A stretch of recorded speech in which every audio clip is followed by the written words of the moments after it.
bonjour tout le monde. Mon propos se situe directement en lien avec les deux exposés que nous avons eus ce matin, soit comment mieux intégrer les actions de promotion de la santé dans la réalité qui est celle de l'école, mais également le développement de compétences. Je vais essayer de refléter les pas importants qui ont été réalisés au Québec dans les dernières années pour faire en sorte que ces actions de santé contribuent davantage à la mission de l'école.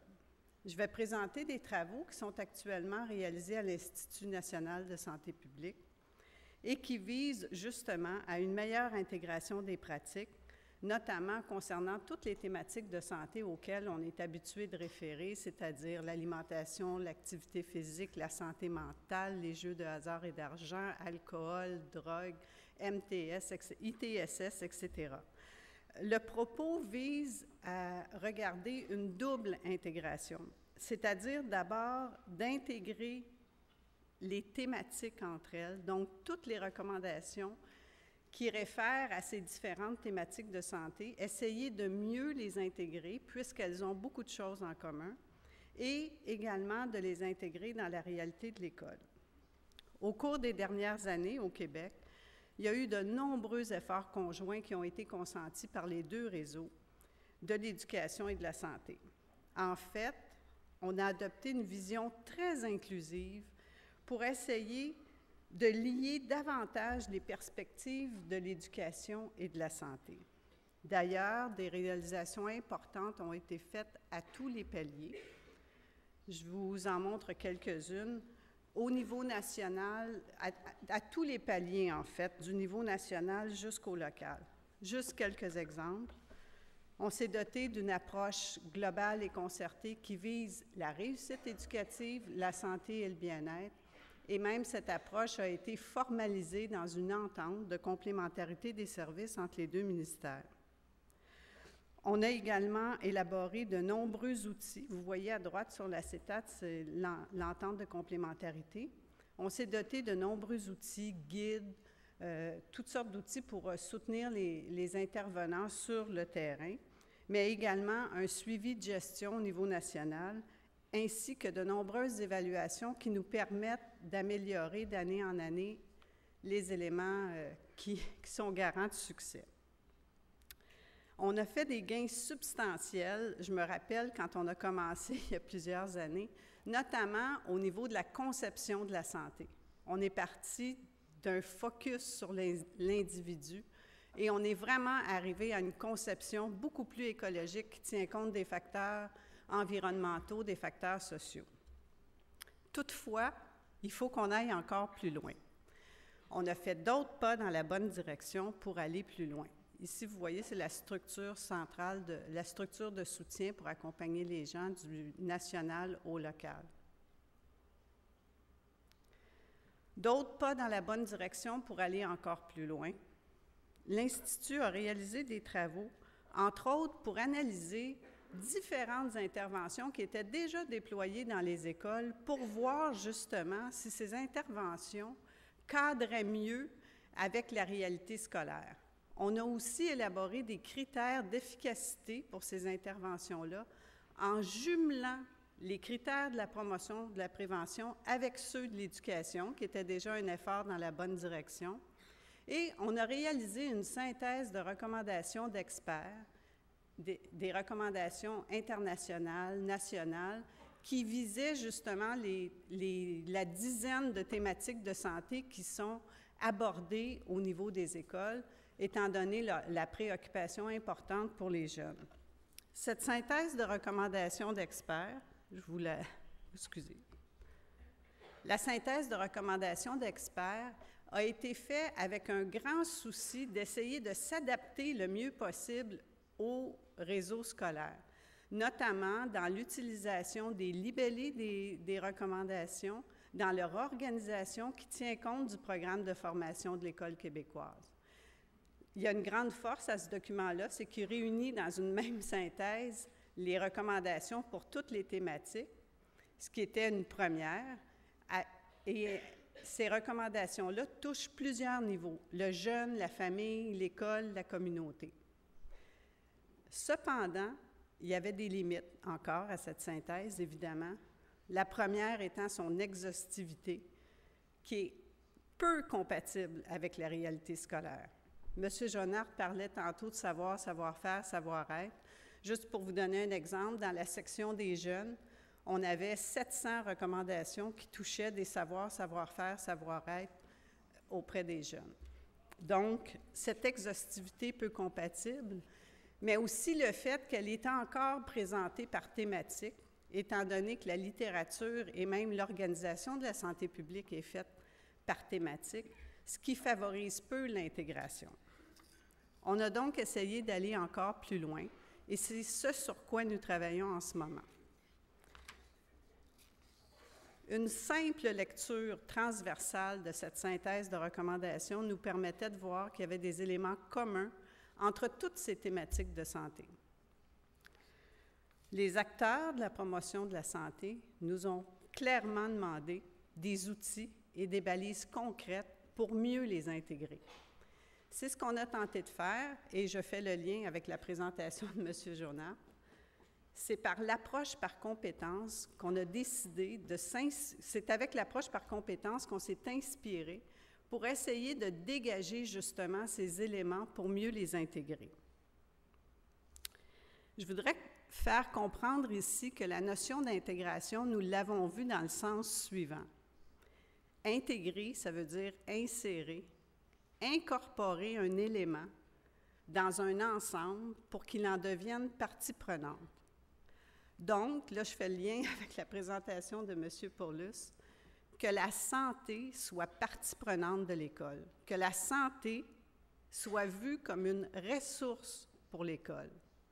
Donc, lier santé et apprentissage, santé et développement, santé et réussite du jeune, d'une façon vraiment partie prenante, intégrée.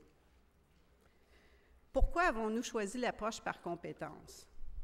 Bien, premièrement, elle est au cœur du programme de formation de l'École québécoise, mais elle est aussi au cœur de nos préoccupations en promotion de la santé. On veut conférer, conférer du pouvoir d'action aux jeunes, donc l'outiller pour qu'il soit capable de prendre sa santé en main. Donc, cette notion de compétence est fondamentale. Mais aussi parce que la compétence, comme l'a démontré M. Jonard, porte en elle plusieurs caractéristiques qui permettent d'intégrer différents éléments. Dans ce concept de compétence, qui mérite définitivement d'être mieux défini, on peut intégrer de multiples ressources, des savoirs, des savoir-faire, des savoir-être, mais également des ressources de l'environnement. On peut aussi intégrer toutes ces ressources dans des apprentissages académiques et on peut intégrer le développement de compétences dans le programme et les pratiques régulières de l'école. La compétence, cette approche par compétence met l'accent sur la capacité des jeunes d'utiliser concrètement ce qu'ils apprennent à l'école pour le transférer dans la vie. Donc, cette approche par compétence, elle s'attarde à quelque chose de vraiment fondamental, c'est d'exercer les jeunes à mobiliser ce qu'ils ont appris. Ça ne se fait pas automatiquement, il faut donc les aider à pratiquer ces éléments. On sait qu'à l'école, les jeunes reçoivent beaucoup d'informations par rapport, à exemple, au ITSS, comment ça se transmet, comment on peut se protéger et tout ça. Sauf que ces connaissances qu'ils acquièrent, ils les transposent très peu dans leur prise de décision au niveau de leur santé sexuelle. D'où la logique d'aller dans une perspective de compétence où on va justement exercer les jeunes à mettre ces savoirs en action. Et comme le disait M. Jonard, c'est en leur proposant des situations d'apprentissage complexes, mais qui reflètent vraiment des réalités auxquelles ils sont confrontés qu'on va y arriver.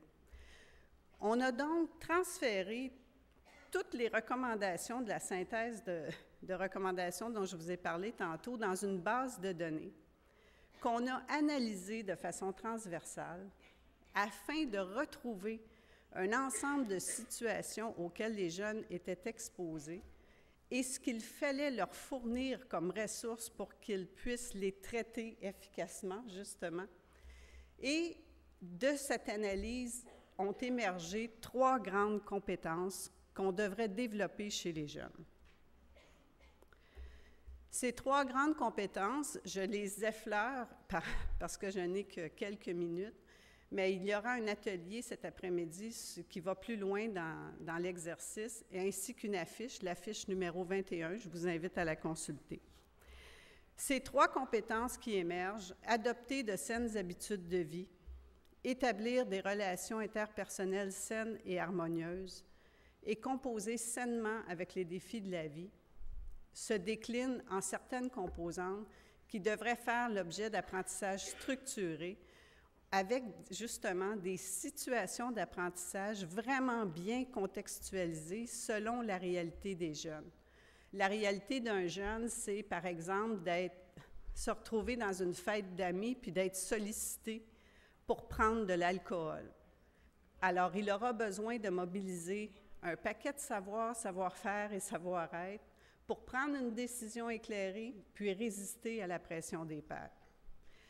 Donc, vous voyez que chaque compétence, étant donné qu'elle mobilise plusieurs ressources, puis qu'elle peut les combiner différemment selon la situation à aborder, par exemple au niveau des habitudes de vie, que l'on soit en contexte d'alimentation, d'activité physique ou de drogue ou d'activité sexuelle, on a toujours les mêmes situations qui se présentent, c'est-à-dire celle d'être confronté entre ses choix, entre ses désirs, ses besoins, ses choix, d'être influencé de toutes parts pour prendre nos décisions. Donc, c'est presque toujours le même scénario de base et c'est le contexte qui va varier, la thématique de santé derrière qui va varier. Et en outillant le jeune à mobiliser ses ressources, il va être capable de choisir les bonnes ressources au bon moment, dans la bonne situation. Donc, c'est vraiment la perspective qui anime le développement de ces compétences. Le socle qu'on propose, qui est vraiment à l'état exploratoire, je tiens à le dire, parce qu'on va travailler avec les gens, il est en validation, on travaille avec des experts de compétences, des experts de contenu. Ça a été fait avec 2 personnes qui sont au doctorat en éducation. Donc, on est vraiment dans une phase exploratoire, mais ce que ça vise vraiment, c'est de s'éloigner de notre perspective traditionnelle de programme pour avoir une perspective plus éducative qui va nous permettre que plutôt que d'avoir un point d'entrée avec un problème, on va y aller avec une compétence qui va vraiment outiller le jeune. Et j'insiste pour dire que les situations d'apprentissage complexes, on aurait tout intérêt à travailler ensemble, santé et éducation, pour les identifier judicieusement, pour faire en sorte justement que les apprentissages seront faits autour de la réalité des jeunes. Ce socle, comme je le disais, est en élaboration. Il va faire l'objet de validation. Il faut surtout qu'il soit soumis à la réalité du terrain. Ce sont les utilisateurs, les gens qui sont dans les écoles, qui vont travailler avec ces éléments-là, et c'est avec eux qu'on souhaiterait mieux opérationnaliser tout ça. Puis, je terminerai en disant, je vous le dis, j'ai vraiment effleuré cet élément de compétence, mais je tiens à dire, comme c'est un concept qui est, M. Jonart l'a bien dit, plus ou moins défini, il y a ici une volonté puis un effort de vouloir le contextualiser en lien avec la santé autour de compétences qui sont reconnues. La littérature le démontre. Quand on travaille autour de ces apprentissages de haut niveau, au niveau cognitif, mais aussi au niveau socio-émotionnel, la littérature est claire, on soutient la réussite du jeune dans toutes les sphères de son développement, ainsi que sa réussite scolaire. Puis je terminerai en citant un philosophe, M. Daniel Ablin, « Le pire serait d'en revenir sans y être allé ». Alors, merci beaucoup.